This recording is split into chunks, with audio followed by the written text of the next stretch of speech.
Well, good evening. Welcome back to the channel. Thank you so much for tuning in. I am so excited that you guys have been watching, and if you haven't watched my previous episodes, I have a few going now, so please go check them out. But as you can see, I am now here in Minnesota, in my garage. As you can see behind me, we've got tools on the wall, and the car is in its resting place now. Took me a little bit to get the stall cleaned out. Huge thank you to my buddy Greg.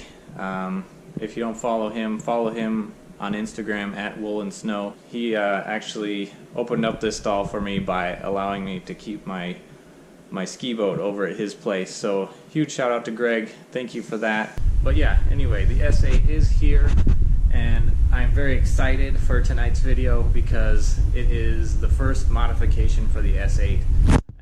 Let's go take a look at that. We got them sitting right here. We have a couple of wheel spacers. I'm not going to set those on the car. I'll set those right down here. For the back, I have some 20 millimeter wheel spacers. They're all machined aluminum and they are hub centric. If you get wheel spacers, definitely make sure they are hub centric so that they stay on nice and true and your wheels don't vibrate and annoying stuff like that. So here's the other 20 millimeter for the other rear wheel, and for the fronts I did 12 millimeter spacers, also hub centric. You can see they're not quite as thick, but really good quality. I got these particular ones from H&R. Along with the spacers, we got the longer lug bolts. Make sure you measure your stock bolts and then add the length of the spacer to the bolt so you get long enough bolts so that you have just as much thread holding the wheel on as you did with the stock wheels. Alright, so you may be asking, how do you determine the width of a spacer that you put on a car so that they fit with your wheels, or so they don't stick out too far past the fender, or how do you know you have enough spacer? So right now I'm going to show you the pretty rudimentary method that I use to determine spacer width. Another good thing to try is to go on to your particular car's forums. There's definitely lots of good information out there on the internet. Lots of people that have tried it already, so you don't have to do any of the guesswork. Chances are somebody has already done what you're trying to do, and if not, you can use this method. So I have it all set up over here. What I used is I have a carpenter's square, and that's just to use for a straight edge, and also you want a ruler that has millimeters on it. Most spacers are measured in millimeters, so you want to, especially on a European car, so you want to use millimeters. So let me get the camera set up here and I will show you how I measured for the wheels. Alright, so you can see I have my carpenter square here. I'm going to use it as a straight edge, and we're going to lay it across the face of the wheel, because you want the part that sticks out the furthest on the wheel to be the part that you lay your plane across. And what we're going to do is we're going to raise this right up to the fender, just like this. And then we're going to, let me set you down here. Once you have that up on the fender here, you're going to measure from the inside edge of the plane, because that's the plane of your wheel. And then we're going to measure from there to the inside edge of the fender, because that is the new plane of where your wheel is going to sit when you have the spacers on. So we're going to go ahead and measure just like this. Probably can't see the markings on this ruler, but I'm going to stick my head in here, and that is just about 15 millimeters. Let me see if I can get you in there. So you can see, we're at 1.5 centimeters, which would be 15 millimeters to the inner lip of the fender. So I don't want to be right out to the edge of the fender, and so that's how I arrived at the 12 millimeter width for the spacer. That's how I measured. Now let's go ahead and get to installing the wheel spacers. Alright, so the automatic air ride in this car tends to fight you when you jack up the car to work on it.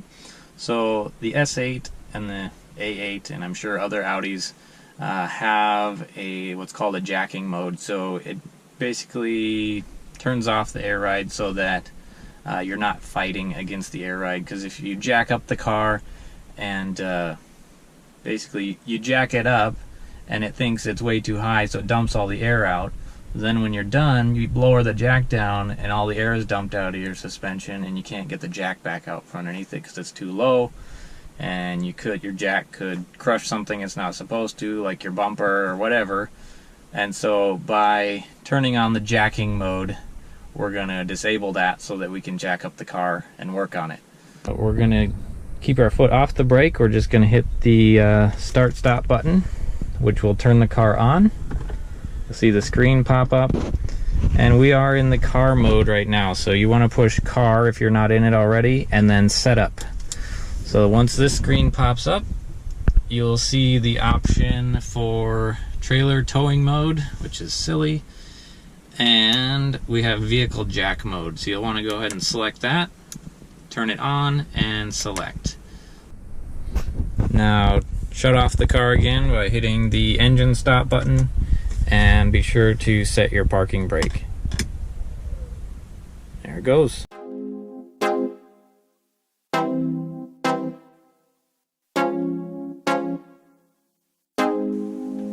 Alright, so we got a 17 millimeter to take off the wheel.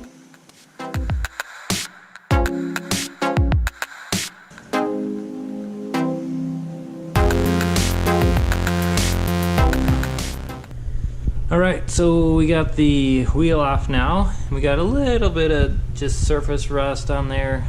We're going to go ahead and take care of that with a wire brush on the end of a drill here. But let's just take a second to just look at the size of those brakes. Those things are just massive. And also, this is really cool. The inner fenders are lined with like a sort of like a carpet material, just to keep the road noise down and to keep any rocks that fling up from your tires from making any loud noises when they fling up into your fender wells. That's a pretty cool detail to keep the road noise down for this car. But let's go ahead and take the wire brush and clean off the surface rust here.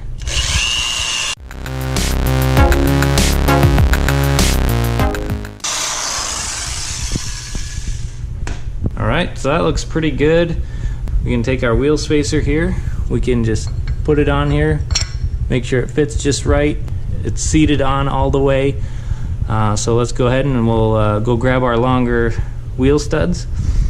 So you can see the stock one measures from the ball to the end of the bolt about 27 millimeters.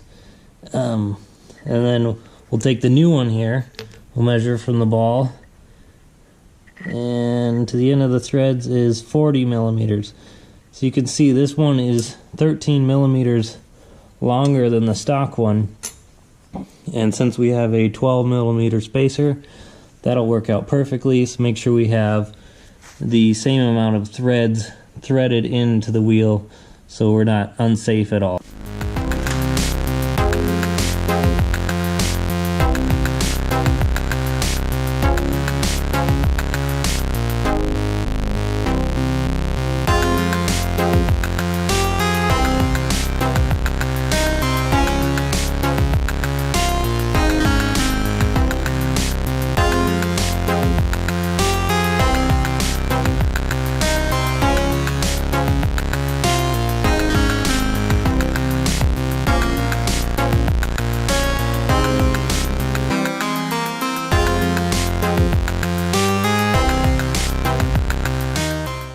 So I got the spacers on, and I'm really excited about how it's turning out.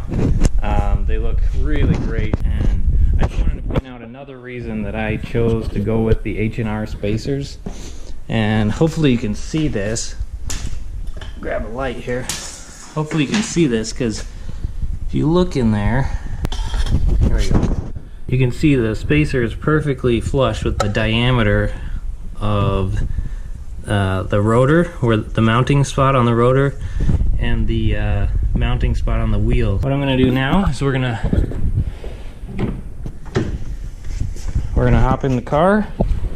We're going to turn the car on. Super sweet.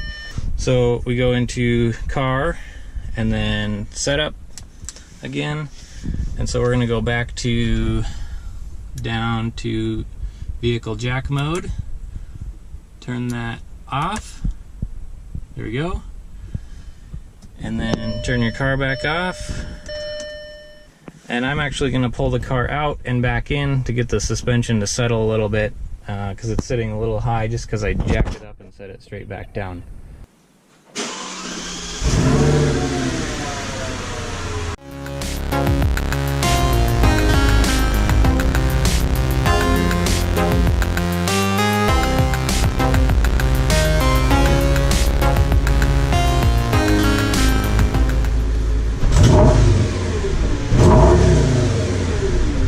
Alright, well there you have it. Got the spacers on. I am super pumped with how they turned out. They look really great. Let's take a shot here. I got the suspension to settle down here. You can see how the tire and the fender are just about flush here. Not sticking out too much, not too much tread exposed from the back. The front's the same. I didn't want quite as much sticking out on the front, but you can see that it sticks out just to the edge of the fender here, slightly inside. I'm really pleased with how this turned out. Alright, so from the front here, you can see same thing. We got a little bit of tread exposed. We got a little more aggressive stance. I think it looks so much better. So let's move on. You can see we still got, the stock suspension gives us about a little over 3 finger widths of gap. I'd like to do something about that, but let's move on to the back here. I'm really happy with how the back turned out. It looks really sweet how that, we got some tread showing down here. We're just about lined up with the top of the fender. Just gives it a more aggressive stance. I'm really pleased with how that turned out. Thanks for watching today. I really appreciate it. Big shout out to everybody that's been supporting me with getting these videos going. And just stay tuned for the rest. And have a fantastic evening. We'll see you next time.